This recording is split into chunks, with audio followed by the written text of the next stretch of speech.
अस्सलाम वालेकुम। उम्मीद करती हूँ आप सब खैरियत से होंगे, खुशबाश होंगे, मज़े में होंगे इंशाल्लाह। और आप देख रहे हो मेमन फूड। और आज आप यहाँ बनाना सीखेंगे इमली की चटनी। और ये चटनी आराम से आप पूरा महीना, पूरे रमज़ान आप इसको इस्तेमाल कर सकते हैं। और साथ साथ मैं आपको इमली का पल्प महफूज करने का भी तरीका बताऊंगी कि मैं कैसे करती हूँ।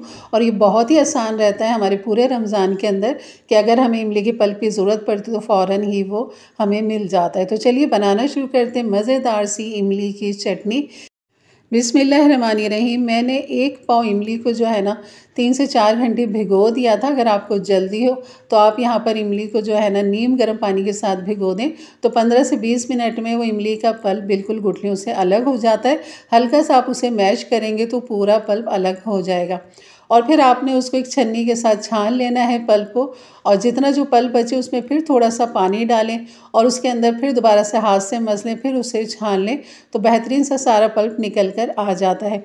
तो उसे 1 पाव इमली में से मैंने आधे की ये इस तरह क्यूब्स बना लिए हैं।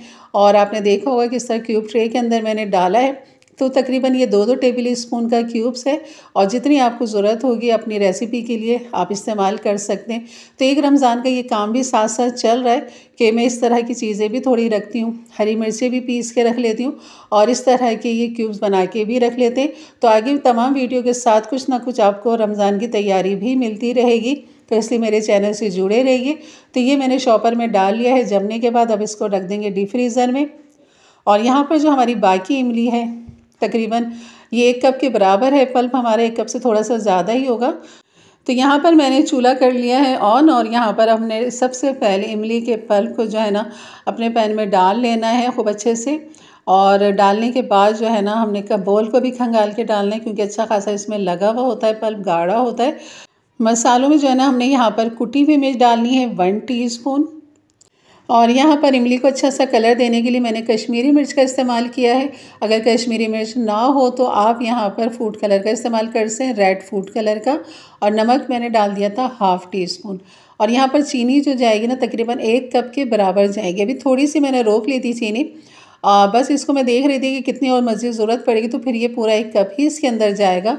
क्योंकि 1 कप से ज़्यादा हमारा ये पल्प है, तो मैंने वो बाकी बची हुई चीनी भी इसकी के अंदर डाल दी है। तो ये है इसके मसाले, इसमें और कुछ इतना ज़्यादा नहीं जाता। और ये चटनी फिर भी इतनी मज़ेदार होती है ना। मैंने इस चटनी को चनों के साथ भी, यानी कि जो छोलों की हम चाट बनाते हैं उसके ऊपर भी मैं डाल के खा लेती हूँ। ये बहुत ही मज़े की लगती है चाट। और ये है भुना पिसा ज़ीरा, तो ये भी आपने लाजमी डालना है। यहाँ पर 1/2 टीस्पून मैंने डाल दिया है। और चमचा मुस्तकिल चलाते रहें जब तक चीनी हमारी हल नहीं हो जाती। और इसके ऊपर जो ये झाग आएंगे ना, इससे आपने बिल्कुल परेशान नहीं होना है, ना आपने ये झाग निकालने। और क्योंकि जितना आप निकालते रहेंगे मज़ीद ये आते रहेंगे। तो जैसे जैसे हमारी ये पकती रहेगी इमली का पल्प जो हमारा पकता रहेगा, ये झाग खुद ब खुद ख़त्म हो जाएंगे। जैसे कि आप देख रहे हैं कि अब ये थिक होता चला जा रहा है। और आँच को मैंने मीडियम पे रखा हुआ है यहाँ पर। और आप देख सकते हैं अब ये थिक हो रहा है काफ़ी, और झाग भी इसके थोड़े थोड़े से कम हो रहे हैं। तो आपने ये कहना है। तो मैंने चूल्हा कर दिया बंद, क्योंकि देखें काफ़ी अच्छा ये थिक हो चुका है। तो बस इसकी पकाने की थोड़ी सी मेहनत है, बाकी तो कुछ भी नहीं है इसमें।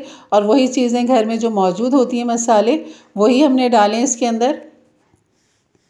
तो यहाँ एक बाउल में निकाल लें थे ताकि ठंडा हो जाए। फिर आप इसको एयरटाइट डब्बे में डालें और इसे आप फ्रिज में रखें। बस आपने इसमें गीला चम्मच नहीं डालना, झूठा चम्मच नहीं डालना। तो यकीन करिए पूरा महीना भी ये चटनी ख़राब होने वाली नहीं है। बिल्कुल अपनी इफ्तारी में इस चटनी का इस्तेमाल कीजिए। ख़ासतौर पर चनों के साथ एक दफ़ा ज़रूर मेरे कहने से खाइएगा। और अगर गोलगप्पे आप बनाते हैं तो ये गोलगप्पे की चटनी भी बेहतरीन बन चुकी है ये। तो आप इस तरह भी बना के खा सकते हैं गोलगप्पों के साथ। यानी कि ये चटनी जो है ना तमाम चीज़ों के साथ जा सकती है। जिसको मीठा पसंद है तो वो बिल्कुल इसका इस्तेमाल कर सकते हैं। और आप देख सकते हैं कि बिल्कुल बेहतरीन हमारी चटनी तैयार हो चुकी है।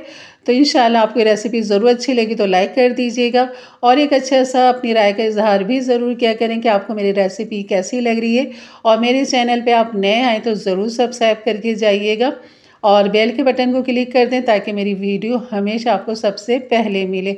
और आगे इंशाल्लाह सब रमज़ानों की ही तैयारियां हैं। और रमज़ान से मुतालिक इफ्तारी सहरी की तमाम रेसिपी इंशाल्लाह आपके साथ बिल्कुल नई रेसिपी लेकर आ रही हूँ। तो बिल्कुल मेरे चैनल से जुड़े रहिए ताकि आपको हमेशा मेरी रेसिपी मिलती रहे।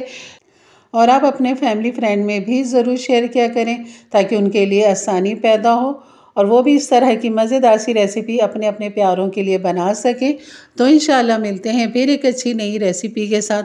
तब तक के लिए इजाज़त दें, अपना बहुत सारा ख्याल रखें, दुआओं में याद रखें। अल्लाह हाफिज़।